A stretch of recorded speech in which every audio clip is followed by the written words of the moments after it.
Hi hello welcome to my channel. Please ವೀಕ್ಷಕರೇ, ದಯವಿಟ್ಟು ಎಲ್ಲರೂ ಚಾನೆಲ್ನ ಸಬ್ಸ್ಕ್ರೈಬ್ನ ಮಾಡ್ಕೊಳ್ಳಿ.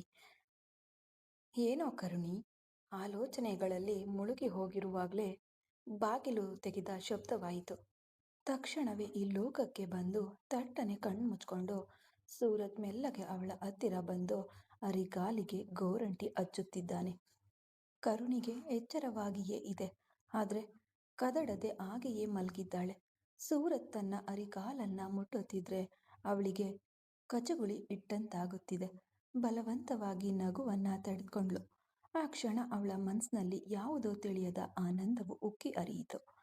ಮದುವೆ ಎಂದ್ರೆ ತನ್ನಲ್ಲಿ ಅರ್ಧ ಎಂದು ಪ್ರಮಾಣ ಮಾಡುವುದು ಎನ್ನುತ್ತಾರೆ. ಆದರೆ ಮದುವೆಯ ನಂತರ ಮಾತ್ರ ಒಂದು ಅರ್ಧ ಹೆಚ್ಚು, ಇನ್ನೊಂದು ಅರ್ಧ ಕಡಿಮೆ ಎಂದು ಲೆಕ್ಕ ಹಾಕಿ ನೋಡ್ತಾರೆ. ಆದರೆ ಇವೆಲ್ಲವನ್ನ ಯೋಚಿಸದೆ ತನ್ನನ್ನ ಸಮಾನವಾಗಿ ಪ್ರೀತಿಸುವ ವ್ಯಕ್ತಿ ಸಿಕ್ಕಿದ್ದರಿಂದ ಕರುಣಿ ತನ್ನ ಅದೃಷ್ಟವನ್ನ ನೆನೆದು ತನ್ನಲ್ಲೇ ತಾನು ಹೆಮ್ಮೆ ಪಟ್ಟಿಕೊಂಡಳು. ಹೀಗೆ ಊಹೆಗಳಲ್ಲಿ ತೇಲುತ್ತಿರುವಾಗಲೇ ಸೂರಜ್ ಗೋರಂಟೆ ಹಚ್ಚುವುದನ್ನ ಮುಗಿಸಿ ಅವಳ ಪಕ್ಕದಲ್ಲಿ ಮಲಗಿಕೊಂಡನು. ದಿನವಿಡೀ ಹೊಲದಲ್ಲಿ ಕಷ್ಟಪಟ್ಟು ಕೆಲಸ ಮಾಡಿ ಬಂದಿದ್ದರಿಂದ ಹಾಗೆ ಮಲಗುತ್ತಿದ್ದಂತೆ ನಿದ್ರೆಗೆ ಜಾರಿದನು. ಅವನು ನಿದ್ರೆಗೆ ಜಾರಿದ ನಂತರ ಕರುಣಿ ಕಣ್ಣು ತೆರೆದಳು. ಸೂರಜ್ ಕಡೆಗೆ ನೋಡಿದಳು. ಅವಳ ಕಣ್ಣುಗಳ ಮುಂದೆ ಸೂರಜ್ ಇನ್ನು ಚಿಕ್ಕ ವಯಸ್ಸಿನಲ್ಲಿ ರಜೆಯ ದಿನಗಳಲ್ಲಿ ಜೊತೆಯಾಗಿ ಆಡಿದ ರೂಪದಲ್ಲೇ ಕಾಣಿಸಿದನು. ಮುಗ್ಧವಾದ ಅವನ ರೂಪವನ್ನ ತನ್ನ ಕಣ್ಣುಗಳ ತುಂಬ ತುಂಬಿಕೊಳ್ಳುತ್ತಾ ಹಾಗೆಯೇ ಅವಳು ಕೂಡ ನಿದ್ರಾ ದೇವಿಯ ಮಡಿಲಿಗೆ ಜಾರಿದಳು. ಕಾಲವು ಅವರಿಬ್ಬರ ಮೌನ ಪ್ರೀತಿಗೆ ಸಾಕ್ಷಿಯಾಗಿ ನಿಂತು ಆನಂದದಿಂದ ಓಡುತ್ತಾ ರಾತ್ರಿಯನ್ನು ತನ್ನೊಂದಿಗೆ ಕರೆದೊಯ್ಯಿತು. ಸೂರಜ್ಗೆ ಬೆಳಿಗ್ಗೆ ಎಚ್ಚರವಾಗುವ ಸಮಯಕ್ಕೆ ಪಕ್ಕದಲ್ಲಿ ನೋಡಿದರೆ ಕರುಣಿ ಇರಲಿಲ್ಲ. ಇಂದು ಬೇಗನೆ ಎದ್ದಿದ್ದಾಳೆ ಅಂದುಕೊಂಡು ತಾನು ಕೂಡ ಎದ್ದು ಇತ್ತಲಿಗೆ ಬಂದನು. ಅಷ್ಟರಲ್ಲಿ ಏನಪ್ಪ ಯಜಮಾನ್ರೆ, ಕೈಗಳು ಹಾಗೆ ಕೆಂಪಾಗಿವೆ ಎಂದು ಮಲೋಕ ಕೇಳಿದನು. ಸೂರಜ್ಗೆ ಆಗ ನೆನಪಿಗೆ ಬಂದಿತು, ರಾತ್ರಿ ಕರುಣಿಯ ಅರಿಗಾಲಿಗೆ ಗೋರಂಟಿ ಹಚ್ಚಿದ್ದು. ಈಗ ಈ ವಿಷಯವನ್ನ ಮಲೋಕನಿಗೆ ಹೇಳಿದ್ರೆ ಎಲ್ಲರಿಗೂ ಡಂಗುರ ಸಾರ್ತಾನೆ ಅನ್ನಿಸಿ, ಓ ಅದಾ, ರಾತ್ರಿ ಪುಂಡಿ ಉಪ್ಪಿನಕಾಯಿ ಅಂದ್ಕೊಂಡು ಗೋರಂಟಿಯನ್ನ ತಟ್ಟೆಯಲ್ಲಿ ಹಾಕಿಕೊಂಡು ಅನ್ನದಲ್ಲಿ ಕಲ್ಸ್ಕೊಂಡೆ ಕಣೋ, ಅದಕ್ಕೆ ಹೀಗಾಗಿದೆ ಎನ್ನುತ್ತಾ ಏನೋ ಸುಳ್ಳು ಹೇಳಿಬಿಟ್ಟನು. ಗೋರಂಟಿ ತಿಂದಿ ಬಿಟ್ಟಿದ್ದೀರಾ ಏನೋ ಎನ್ನುತ್ತಾ ಮಲೋಕ ಬಾಯನ್ನ ದೊಡ್ಡದಾಗಿ ತೆರೆದು ಹೇಳಿದನು. ಇಲ್ಲ ಕಣೋ, ಆಮೇಲೆ ವಾಸನೆ ನೋಡಿ ತುತ್ತನ್ನು ಬಾಯಿಗೆ ಇಟ್ಕೊಳ್ಳಿಲ್ಲ. ಬದುಕಿ ಹೋದ್ರಿ ಯಜಮಾನ್ರೆ. ಇಷ್ಟಕ್ಕೂ ಏನಾಗ್ತಿತ್ತು ಕಣೋ? ಏನಾಗುವುದಾ ಯಜಮಾನ್ರೆ? ಒಂದು ವೇಳೆ ನೀವು ತಿಳಿಯದೆ ಗೋರಂಟಿ ತಿಂದಿದ್ರೆ ನಿಮ್ಮ ಕರುಳುಗಳೆಲ್ಲವೂ ಕೆಂಪಾಗಿ ಬಿಡ್ತಿದ್ವು. ಅಸಲಿಗೆ ನಿಮ್ಮ ರಕ್ತ ಕೂಡ ಕೆಂಪಗೆ ಇರುತ್ತದಲ್ಲವೇ? ಕರುಳುಗಳು ಕೂಡ ಕೆಂಪಗಾದವು ಅಂದ್ಕೊಳ್ಳಿ. ರಕ್ತಕ್ಕೆ ಕರುಳುಗಳನ್ನ ಗುರುತಿಸಲು ಸಾಧ್ಯವಾಗುವುದಿಲ್ಲ.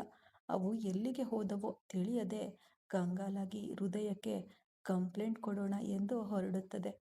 ಹಾಗೆ ರಕ್ತವೆಲ್ಲ ಹೃದಯವನ್ನ ಸುತ್ತುವರಿಯುವುದರಿಂದ ಅದಕ್ಕೆ ಸರಿಯಾಗಿ ಉಸಿರಾಡಲು ಆಗುವುದಿಲ್ಲ ಎನ್ನುತ್ತಾ ಮಲೋಕ ಒಬ್ಬ ವಿಜ್ಞಾನಿಯಂತೆ ವಿವರವಾಗಿ ಹೇಳಿದನು. ಇದೆಲ್ಲ ನಿನಗೆ ಹೇಗ್ ಗೊತ್ತು ಕಣೋ ಎಂದು ಸೂರಜ್ ಆಶ್ಚರ್ಯದಿಂದ ಕೇಳಿದನು. ನಮ್ಮ ಮನೆ ಪಕ್ಕದಲ್ಲಿ ದಾನಿಮ ದಾಸಯ್ಯ ಇದ್ದಾನಲ್ಲವೇ, ಅವರ ಮೊಮ್ಮಗ ಲೆಕ್ಕದ ಪುಸ್ತಕದಲ್ಲಿ ನೋಡಿದ್ದೆ.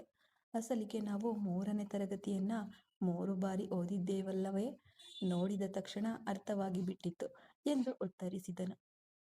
ಕೇಳುವವನು ಹುಚ್ಚನಾದ್ರೆ ಹೇಳುವವನು ಆಕಾಶದಷ್ಟು ದೊಡ್ಡ ಚಾಪೆ ನೋಡಿದ ಅಂದನಂತೆ. ಆದ್ರೂ ಮಗ್ಗಿಯ ಪುಸ್ತಕದಲ್ಲಿ ಮಗ್ಗಿಗಳು ಇರುತ್ತವೆಯೇ ಹೊರತು ಹೃದಯದ ಬಗ್ಗೆ ಏಕೆ ಇರುತ್ತದೆ ಕಣೋ?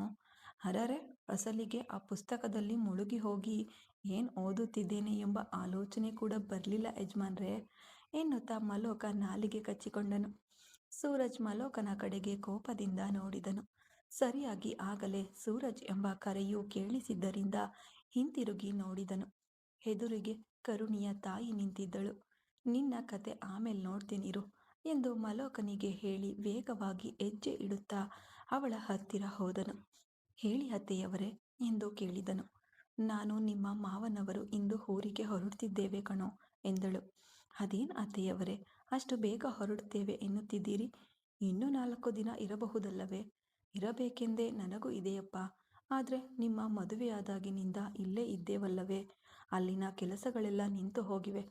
ಹೋಗಿ ಅವೆಲ್ಲವನ್ನ ನೋಡ್ಕೊಳ್ಬೇಕು. ಎಲ್ಲ ಕೆಲಸಗಳನ್ನು ಸರಿಪಡಿಸಿದ ನಂತರ ಬಿಡುವು ಮಾಡಿಕೊಂಡು ಮತ್ತೆ ಬರ್ತೇವೆ. ಅಷ್ಟರೊಳಗೆ ನೀವಿಬ್ಬರು ಹನಿಮೂನ್ಗೆ ಹೋಗಿ ಬನ್ನಿ. ಹನಿಮೂನ್ ಎಂಬ ಪದ ಕೇಳ್ತಿದ್ದಂತೆ ಸೂರಜ್ ನಾಚಿಕೆಯಿಂದ ಹಾಗೆಯೇ ನಿಂತುಬಿಟ್ಟನು. ಹನಿಮೂನ್ ಎನ್ನುತ್ತಿದ್ದಂತೆ ಹೊಸ ಮದುಮಗನಿಗೆ ನಾಚಿಕೆ ಬಂದು ಬಿಟ್ಟಿತು ಎನ್ನುತ್ತಾ ಆಕೆ ನಕ್ಕಳು. ಹೋಗಿ ಅತ್ತೆಯವರೇ, ನೀವು ಕೂಡನಾ ಎನ್ನುತ್ತಾ ಸೂರಜ್ ಕೂಡ ನಕ್ಕನು.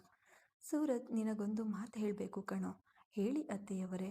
ಒಬ್ಬಳೆ ಮಗಳು ಆಗಿದ್ದರಿಂದ ಕರುಣಿಯನ್ನ ಸ್ವಲ್ಪ ಮುದ್ದಾಗಿ ಬೆಳೆಸಿದ್ದೇವೆ. ಅದರಿಂದ ಅವಳಿಗೆ ಕೋಪ ಹಠ ತುಂಬ ಜಾಸ್ತಿ. ಎಂದಾದರೂ ಅವಳು ತಿಳಿಯದೆ ಏನಾದರೂ ಅಂದರೂ ಸಹ ಮನಸ್ಸಿಗೆ ಹಚ್ಕೊಳ್ಬೇಡಪ್ಪ ಎಂದಳು.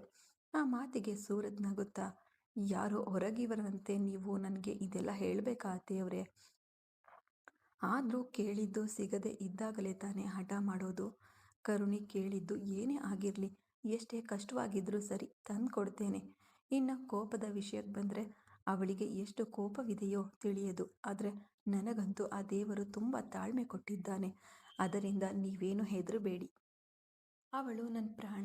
ನಮ್ಮ ಅಮ್ಮನನ್ನು ಎಷ್ಟು ಪ್ರೀತಿಸುತ್ತೇನೋ ಕರುಣಿಯನ್ನ ಕೂಡ ಅಷ್ಟೇ ಪ್ರೀತಿಸುತ್ತೇನೆ. ಕನಸಿನಲ್ಲೂ ಕಷ್ಟ ಬಾರದಂತೆ ನೋಡ್ಕೊಳ್ತೇನೆ. ನೀವು ನಿಶ್ಚಿಂತರಾಗಿರಿ. ನನಗೆ ಗೊತ್ತು ಕಣೋ, ನನ್ನ ಸೂರಜ್ ಬಂಗಾರವೆಂದು. ಅದರಲ್ಲೂ ಎಲ್ಲರೂ ಅಂದ್ಕೊಳ್ತಾರೆ ಮಗಳಿಗೆ ಮದುವೆ ಮಾಡಿ ಗಂಡನ ಮನೆಗೆ ಕಳುಹಿಸಿದ ತಕ್ಷಣ ಜವಾಬ್ದಾರಿ ಮುಗಿಯಿತೆಂದು. ಆದರೆ ಅಲ್ಲಿ ಅವಳು ಹೇಗಿದ್ದಾಳೋ ಎಂಬ ಆಲೋಚನೆಗಳಿಂದ ಅದಕ್ಕಿಂತ ಹೆಚ್ಚಿನ ಭಾರ ಹೃದಯದಲ್ಲಿ ಬೆಳೆಯುತ್ತದೆ ಎಂಬ ಸಂಗತಿಯನ್ನು ಮರೆತು ಬಿಡ್ತಾರೆ. ಆದರೆ ನನಗೆ ಆ ಭಯವಿಲ್ಲಪ್ಪ. ಯಾಕಂದರೆ ನಾನು ನನ್ನ ಮಗನೇ ತಾನೇ ನನ್ನ ಮಗಳನ್ನು ಕೊಟ್ಟಿದ್ದು ಎಂದು ಕಣ್ಣೀರು ಹಾಕುತ್ತಾ ಸೂರಜ್ನನ್ನ ಹತ್ತಿರಕ್ಕೆ ಕರೆದು ಅಪ್ಪಿಕೊಂಡಳು. ದೂರದಿಂದ ಅವರ ಮಾತುಗಳನ್ನು ಕೇಳಿದ ಕರುಣಿಯ ಕಣ್ಣುಗಳಲ್ಲಿ ನೀರು ತುಂಬಿ ಬಂದಿತು. ಹೃದಯದಲ್ಲಿ ಯಾವುದೋ ತಿಳಿಯದ ನೋವು. ತಡೆಯಲಾರದೆ ಮೌನವಾಗಿ ತನ್ನ ಕೋಣೆಗೆ ಓಡಿ ಹೋದಳು. ಅದು ಹೇಳಿದಂತೆಯೇ ಕರುಣಿಯ ತಾಯಿ ತಂದೆ ಊರಿಗೆ ಹೊರಟರು. ಅವರು ಹಾಗೆ ಹೋಗುತ್ತಿದ್ದರೆ ಕರುಣಿಗೆ ತುಂಬ ಬೇಸರವೆನಿಸಿತು. ಓಡಿ ಹೋಗಿ ತಾಯಿಯನ್ನ ಗಟ್ಟಿಯಾಗಿ ಅಪ್ಪಿಕೊಂಡಳು. ಕೊಂಚ ಸಮಯ ಇಬ್ಬರು ಹಾಗೆಯೇ ಇದ್ದು ಬಿಟ್ಟರು. ಗಂಡ ಎಷ್ಟೇ ಪ್ರೀತಿಯನ್ನ ಹಂಚಿದರೂ ಹೆಣ್ಣು ಮಗಳಿಗೆ ತಾಯಿ ಪಕ್ಕದಲ್ಲಿಲ್ಲದ ಕೊರತೆಯನ್ನ ಎಂದಿಗೂ ತುಂಬಲು ಸಾಧ್ಯವಿಲ್ಲ. ಅಜ್ಜಿ ಅವರಿಬ್ಬರನ್ನ ಸಮಾಧಾನಪಡಿಸಿದಳು. ನಾನಿದ್ದೇನೆ ಅಲ್ವಾ ಎಂದು ಧೈರ್ಯ ಹೇಳಿದಳು. ಅಗಲಲಾರದೆ ಅಗಲುತ್ತಾ ಅವರ ಕಾರು ಭಾರವಾಗಿ ಗೇಟು ದಾಟಿತು. ಅಲ್ಲಿಯವರೆಗೂ ಹೇಗೋ ತಡೆದುಕೊಂಡಿದ್ದ ಕರುಣಿಯ ಕಣ್ಣಿನ ನೀರು ಇನ್ನೂ ತಡೆಯಲು ಸಾಧ್ಯವಿಲ್ಲ ಎನ್ನುತ್ತಾ ಹೊರಗೆ ಉಕ್ಕಿ ಬಂದಿತು. ಸೂರಜ್ಗೆ ಅವಳನ್ನು ಹಾಗೆ ನೋಡಲು ಸಾಧ್ಯವಾಗಲಿಲ್ಲ. ಅವಳ ಹತ್ತಿರ ಹೋಗಿ ಅವಳ ತಲೆಯ ಮೇಲೆ ಕೈ ಇಟ್ಟನು. ಕರುಣಿ ಇನ್ನೂ ತಡೆಯಲಾರದೆ ಸೂರಜ್ನನ್ನ ಗಟ್ಟಿಯಾಗಿ ಅಪ್ಪಿಕೊಂಡು ಅತ್ತಳು. ಅವಳ ಕಣ್ಣೀರು ಸೂರಜ್ನ ಅಂಗಿಯನ್ನು ಒದ್ದೆ ಮಾಡಿ ಹೃದಯವನ್ನು ಮುಟ್ಟಿತು. ಕೆಲವು ಕ್ಷಣಗಳು ಸೂರಜ್ಗೆ ಅಸಲಿಗೆ ಏನು ನಡೆಯಿತೋ ಅರ್ಥವಾಗದೆ ದಿಗ್ಭ್ರಮೆಯಲ್ಲಿ ಉಳಿದು ಹೋದನು. ಅಷ್ಟರೊಳಗೆ ಕರುಣಿ ಚೇತರಿಸಿಕೊಂಡು ಕಣ್ಣುಗಳನ್ನು ಒರೆಸಿಕೊಳ್ಳುತ್ತಾ ಒಳಗಡೆ ಹೊರಟು ಹೋದಳು. ಸೂರಜ್ ಮಾತ್ರ ಹಾಗೆಯೇ ನಿಂತು ಬಿಟ್ಟನು. ಕರುಣಿ ತನ್ನನ್ನು ಅಪ್ಪಿಕೊಂಡಳು ಎಂಬ ಕಲ್ಪನೆಯು ಅವನ ಹೃದಯದಲ್ಲಿ ತಿಳಿಯದ ತಲ್ಲಣವನ್ನು ಉಂಟುಮಾಡಿತು.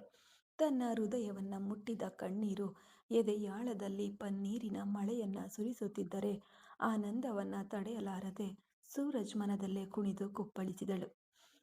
ಮುಂದುವರೆಯುವುದು ಮುಂದಿನ ಭಾಗದಲ್ಲಿ. ಕಥೆ ಇಷ್ಟ ಆದರೆ ಲೈಕ್ ಮಾಡಿ, ಕಮೆಂಟ್ ಮಾಡಿ.